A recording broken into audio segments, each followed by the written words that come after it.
Hello, my name's Roisin and welcome back to my channel. Today's video is one I've been really excited about filming, and that is my best books of the year so far.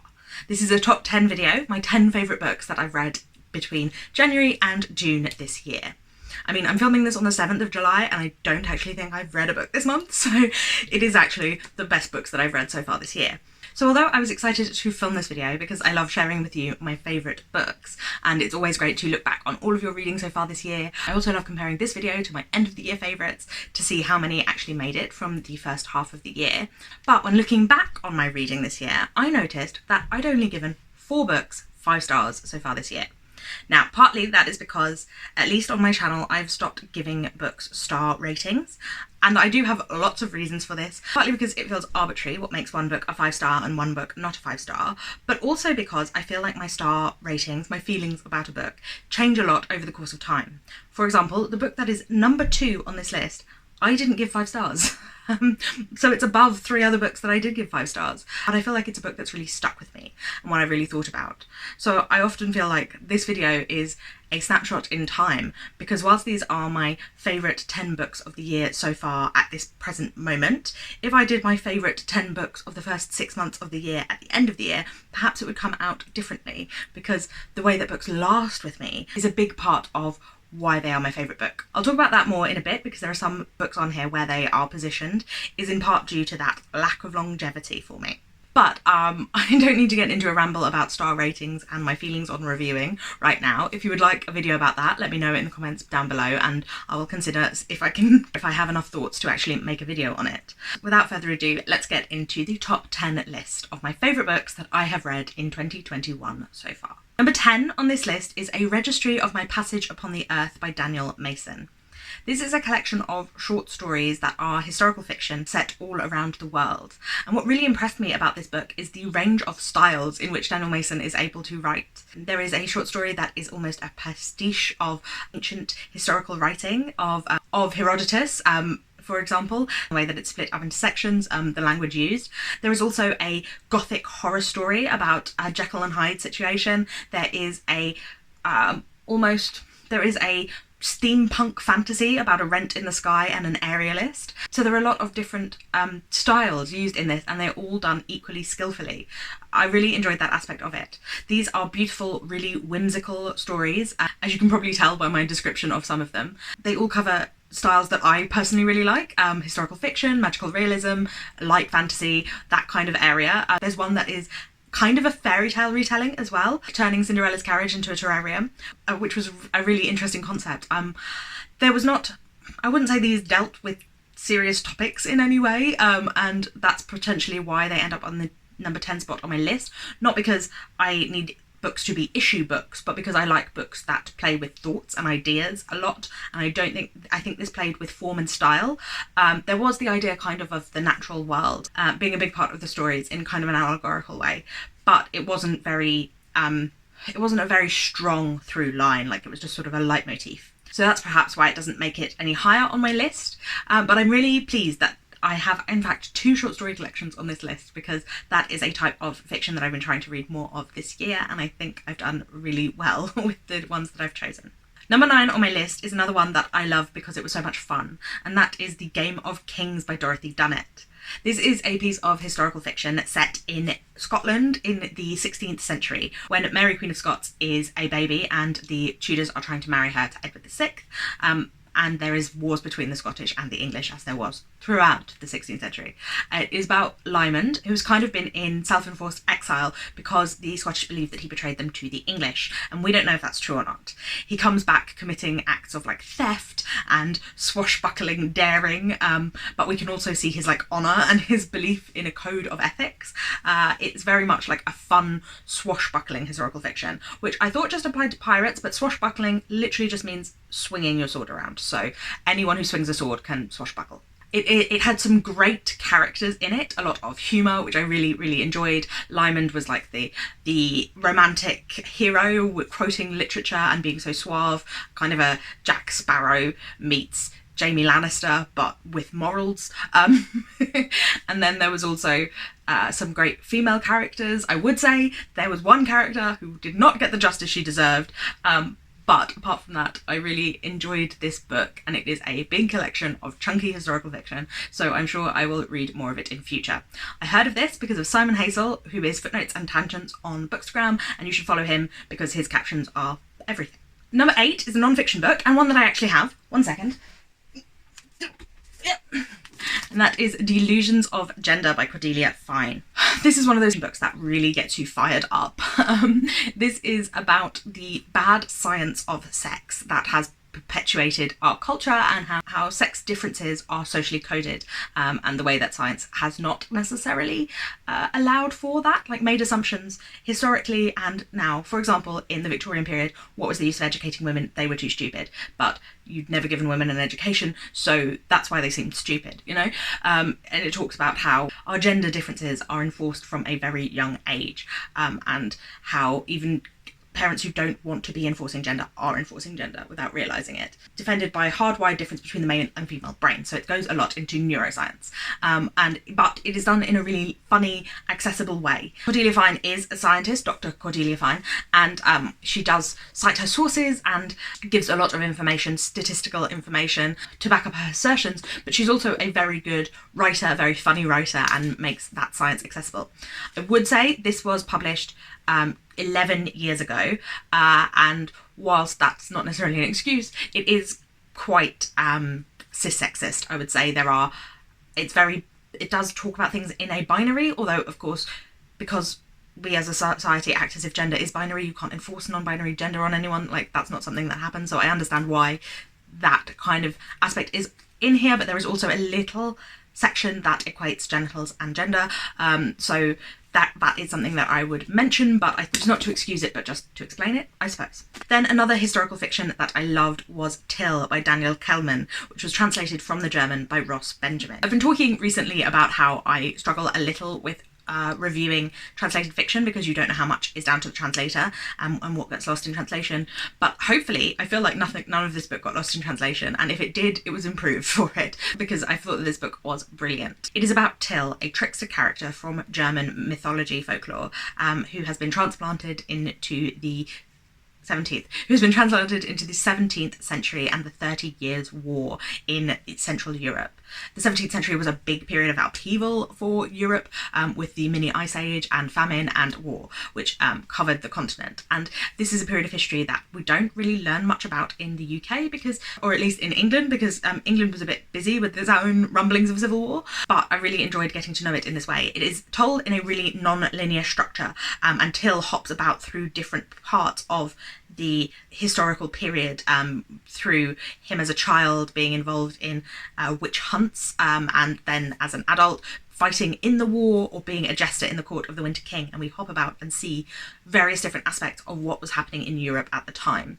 It's a really dark book that really delves into the darkness of humanity during tragedy, or during traumatic time periods, and it had some brilliant characters. It's really written with a kind of folklore fairy tale vibe to it, but very, very dark. There are trigger warnings for sexual assault, for violence, for disembowelment. So there's a lot of gore in this book, and there is also a tone of the magic, of the not quite real, which is never fully explained, and is really a book with such excellent atmosphere and such excellent characters. It really made me want to research Elizabeth Stuart, who is the daughter of James I, who was married to the Winter King, who was king for one winter, where he gets his name, and she was such a brilliant character in this that I really want to know more about her. In fact, it is pretty much told from Tyll's perspective and Elizabeth Stuart's perspective, because he's not in the room with her most of the time, but we see from her point of view as well. So if you're into historical fiction or you're into fairy tale retellings, I think because this has that folkloric background, it would work for you. Number 6 is the other short story collection that I have on this list, which I do have a physical copy of somewhere, but I couldn't find it. And that is What Is Not Yours by Helen Oyeyemi. This is another book with fairy tale overtones, which is something that I always enjoy. Helen Oyeyemi is retelling fairy tales in this book with stories that seem to be taking place in the same world and are connected through the ideas of locks and keys. This is another book with a dark whimsy to it, although I wouldn't say it is as dark as Tyll. It is a lot more light and comedic, but there are very dark undertones and elements, something sinister, which I think is a feeling that you often get with fairy tales that I enjoy that has been replicated in this book. Helen Oyeyemi is an excellent writer at a sentence level. The construction of her sentences, the word choice, it's so perfectly pitched for the tone of the stories that she is telling.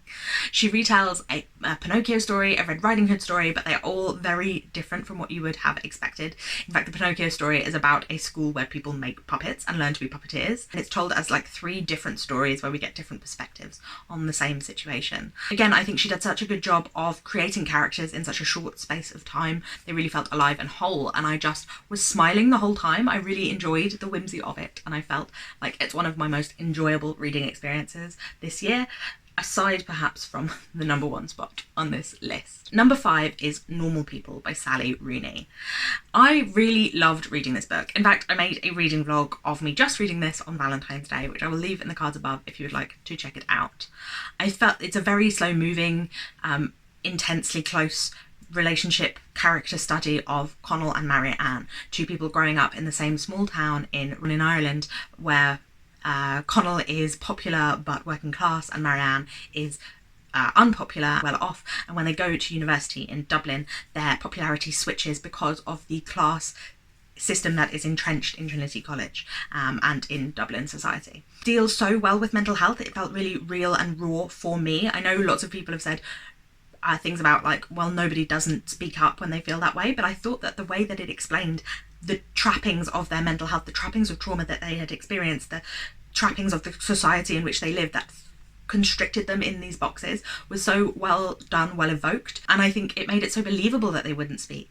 I love the way that it was written, that the perspective would change between Connell and Marianne on the page, on the paragraph, even within a sentence. It made the structure show you the way that these 2 people are inextricably linked, and if it weren't for the structures that they have had to learn, the society in which they live, they would be able to be freer and more connected than what their culture allows, what their trauma allows, what their mental health allows. The reason that it is not higher on this list, although I raved about it so much when I read it, is because actually it hasn't stuck with me as much as some of the other books. Maybe it's because it's such a small, light story, and although it's dealing with big themes, it is doing so in such a quiet, understated way. But I feel like all of the themes are very much on the surface in that book. You understand what it's saying, you go for it, and there is less to hold my mind later on. So whilst I really, really enjoyed it, I think that I gave it 5 stars at the time, but I would demote it half a star now because of the longevity not being quite what the strength of some of the other books I've read has been. Number 4 on my list is another non-fiction, and that is Don't Touch My Hair by Emma Dabiri. This is a book about racism and race inequality told through hair. It has some aspects of Emma Dabiri's experience growing up in Ireland as a mixed-race woman with what she terms bad hair, as in Afro-textured hair that was considered to be bad. But for the most part, we are delving more into history of hair and colonialism and slavery. We are talking about time and colonial ideas and understandings of time, which I think was potentially my favourite section, because it's one of those things that like you go, I've never considered this before, and it kind of blows your mind a little bit, the way that the construction of time as a social construct, even though time obviously goes on inexorably, there is still a social construct of how we understand the units of time and the use of time, which I really enjoyed about that chapter. I also really enjoyed the chapter on algorithms and pre-computer algorithms, the way that Arabic and Black traders were able to count and calculate in a way that Europeans did not understand when they got there. They were like, this is so confusing, how are you doing that? And how that relates to hair, which I thought was brilliant. I think this text did a really good job of being both accessible as a sort of introductory look at racism and beauty and respectability politics, etc., through this perspective and a through line that connected all of the parts together. But it also managed to go deeper and further than a lot of the more introductory texts that I have seen. I thought that it explored things in a way that I found personally very, very engaging, and I enjoyed the way it wasn't simplifying or downplaying everything. It was able to go into nuance and complexity in a way that some of the other popular texts on this topic I feel haven't done as well. Number 3 is Sing Unburied, Sing by Jesmyn Ward. This is the first Jesmyn Ward book that I have read, but it definitely won't be the last. I absolutely loved this book. This is one of those books that has really, really stuck with me, and it was also one of the few books that made me cry this year. I again did a vlog where I was reading this as part of a challenge, which I will leave in the cards above if you want to see me break down, because of the beauty of this book and the strength of these characters. This is such a close character study. This book, hardly anything happens. Jojo and his mother, Leonie, are going to pick up his father, who has been in prison but is being released. Leonie is black and Jojo's father is white. The whole of the story is about the preparation for that trip, going on the trip and coming back, with tangents that dive into the past of these characters. For example, the loss of Leonie's brother to a lynching, essentially. I love how well Jesmyn Ward develops her characters, how deep and rounded and flawed they are, how we can feel for all of them even if we don't agree with them. They are so well realised that they feel so wholly human, and you can see everyone's humanity and the way that they are hurting each other and the reasons that they are hurting each other.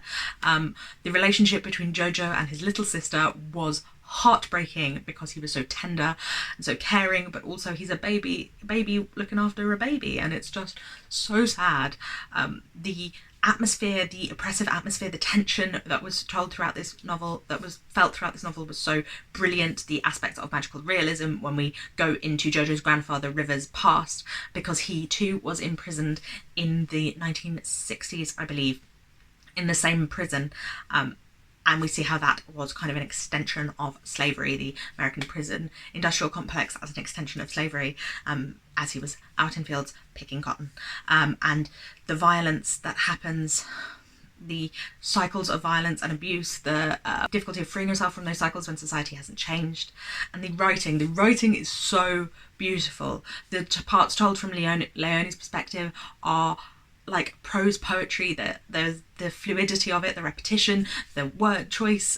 There are these beautiful metaphors that are just slightly slanted and off kilter from what you would expect, but they are so beautiful and really open your brain.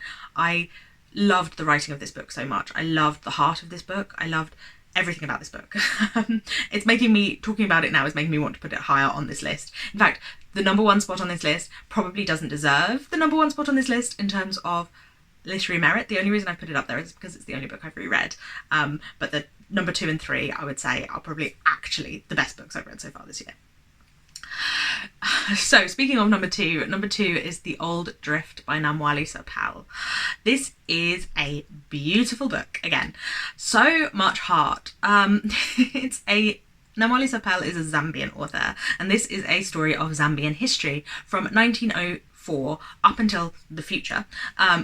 And it breaks from actual Zambian history at some point, but because I don't know Zambian history that intimately, I don't know at which point it broke off. I just know that a guy who was president in the 90s and then not president anymore is still president in the 2020s in this book, so it does break off at some point into the future. It is a family saga about 3 different families. We have a black family, a mixed race family, and we have a black family and 2 mixed race families. One is mixed black and white, and one is mixed white and Indian. And so it talks about the caste system kind of in Zambia, the influence of immigration and of colonialism, how Indian people ended up in Zambia. Colonialism by the British, not by the Indians. It's one of those books that is told from multiple different perspectives, that gives them all a unique voice, which is so wonderful anyway, because when you're telling a book from 9 different perspectives, making them all feel distinct is brilliant.